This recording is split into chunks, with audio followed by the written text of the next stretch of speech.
ಕಿಚ್ಚನ ಚಪ್ಪಾಳೆ ನಿಮಗೆ ಸಿಕ್ಕಿದಾಗ ಇಡೀ ಕರ್ನಾಟಕ ತುಂಬ ಅದೊಂದು ಮೀಮ್ ಮಟೀರಿಯಲ್ ಆಗಿಬಿಡುತ್ತೆ. ಧ್ರುವಂತಿಗೆ ಇಡೀ ಸೀಸನಿಗೆ ಯಾಕೆ ಕಿಚ್ಚನ ಚಪ್ಪಾಳೆ ಸಿಕ್ತು ಅಂತ, ಅದ್ರ ಬಗ್ಗೆ ನಿಮ್ಮ ಒಪಿನಿಯನ್ ಏನು? ಮತ್ತು ಇನ್ನೊಂದು ಪ್ರಶ್ನೆ ಅದಕ್ಕೆ ನಾನು ಆ್ಯಡ್ ಮಾಡ್ತಾ ಹೋಗ್ತೀನಿ. ಕಲರ್ಸ್ ಕನ್ನಡ ಪೇಜಿಂದ ಸೀಸನ್ನ ಕಿಚ್ಚನ ಚಪ್ಪಾಳೆ ಅಂತ ಫಸ್ಟ್ ಪೋಸ್ಟ್ ಮಾಡಿ ಆಮೇಲೆ ವಾರದ ಕಿಚ್ಚನ ಚಪ್ಪಾಳೆ ಅಂತ ಅದನ್ನು ಚೇಂಜ್ ಮಾಡ್ತಾರೆ. ಸಾಕಷ್ಟು ಜನ ಅನ್ಕೋತಾರೆ ತುಂಬ ಟ್ರೋಲ್ ಆಗ್ತಾ ಇದ್ದಿದ್ದಕ್ಕೆ ಅಥವಾ ಕಮೆಂಟ್ಸ್ ಜಾಸ್ತಿ ಬರ್ತಾ ಇದ್ದಿದ್ದಕ್ಕೆ ಅದನ್ನು ಚೇಂಜ್ ಮಾಡಿರ್ಬೋದು ಅಂತ. ನೀವೇ ಕ್ಲಾರಿಫಿಕೇಶನ್ ಕೊಟ್ಬಿಡಿ.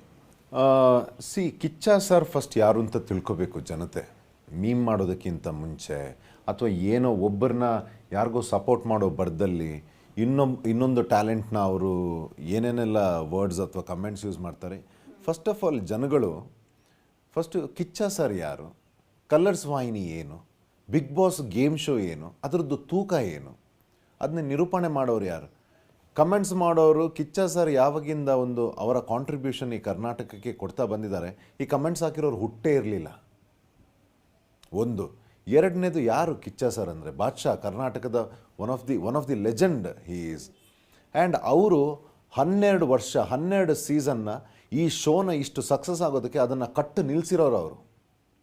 ಈ ಶೋನ ಎಷ್ಟೋ ಮಕ್ಕಳನ್ನ ಎಲ್ಲಿಂದ ಪ್ರತಿಭೆಗಳನ್ನು ಹುಡುಕಿ ತಂದು ಎಲ್ಲೋ ಏರ್ಸಿರೋರು ಅವರು, ಎಲ್ಲೋ ಕೂರಿಸಿರೋರು. ಇವತ್ತು ಅಂಥ ಒಬ್ಬರು ವ್ಯಕ್ತಿ ಈಗ ಜನಗಳು ಒಂದು ಟಿ ವಿಲಿ ನೋಡೋದು ಬೇರೆ, ಕಿಚ್ಚ ಸರ್ ಅವರು ಕಂಟೆಸ್ಟೆಂಟ್ಗಳನ್ನು ಅಥವಾ ಶೋನ ನೋಡೋದು ಬೇರೆ. ಈಗ ನನ್ನ ವಿಚಾರದಲ್ಲಿ ಆಮೇಲೆ ಒಳ್ಳೆಯದೇ ಆಗಿದೆ ಮೇಡಮ್. ಏನಾಗಿದೆ? ಒಳ್ಳೆಯದಾಗಿದೆ. ಬಹುಶಃ ಜನಗಳು ಈ ರೀತಿ ಏನು ಮೀಮ್ ಆಗುತ್ತೆ ಅದು ಆಗದೇ ಇದ್ದಿದ್ರೆ ಈ ಅವಾರ್ಡಿಗೆ ತೂಕನೇ ಬರ್ತಾ ಇರಲಿಲ್ಲ ಮೇಡಮ್. ಇದಕ್ಕಾಗಲಿ ನಮಗಾಗಿ ತೂಕನೇ ಬರ್ತಾ ಇರಲಿಲ್ಲ. ಇದಕ್ಕೆ ತೂಕ ಬಂದಿದ್ದೆ ಆ ರಿಯಾಕ್ಷನ್ ಸಿಕ್ಕಿದಾಗ.